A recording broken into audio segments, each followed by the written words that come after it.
ராமநாதபுரம் மாவட்டம் பரமக்குடி அருகே செல்போன் விடுத்து இளைஞர் பரிதாபமாக உயிரிழந்திருக்கிறார். ரஜினி என்ற இளைஞர் இருசக்கர வாகனத்தில் சென்று கொண்டிருந்தார். அப்போது திடீரென்று அவருக்கு செல்போன் அழைப்பு வந்திருக்கிறது. அந்த செல்போன் அழைப்பு எடுக்கும்போது திடீரென்று செல்போனானது பேண்ட் பாக்கெட்டில் வைத்திருந்த செல்போனானது திடீரென்று வெடித்து சிதறியிருக்கிறது.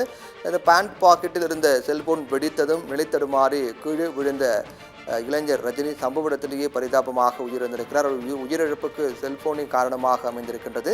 இருசக்கர வாகனத்தில் பின்னால் அமர்ந்து சென்ற மற்றொரு இளைஞர் படுகாயமடைந்து அவர் மருத்துவமனையில் அனுமதிக்கப்பட்டு சிகிச்சை அளிக்கப்பட்டு வருகிறார்.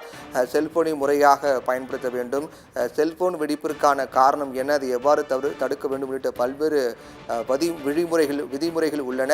அந்த அந்த அந்த முறைகளை சரியாக பின்பற்ற வேண்டும் என்று அவ்வப்போது பொதுவான அறிவுரைகள் வழங்கப்பட்டு வரக்கூடிய நிலையில் இருசக்கர வாகனத்தை ஓட்டிச் சென்ற ரஜினி என்ற இளைஞர் தன்னுடைய பேண்ட் பாக்கெட்டில் வைத்திருந்த செல்போனானது திடீரென்று வெடித்து சிதறியிருக்கிறது. இதன் காரணமாக நிலை தடுமாறி வாகனத்தை ஓட்டி வந்த ரஜினி என்ற இளைஞர் கீழே விழுந்திருக்கிறார். கீழே விழுந்து அவர் பரிதாபமாக உயிரிழந்திருக்கிறார். பின்னால் அமர்ந்து வந்த மற்றொரு இளைஞர் படுகாயமடைந்து மருத்துவமனையில் அனுமதிக்கப்பட்டு சிகிச்சை அளிக்கப்பட்டு வருகிறது.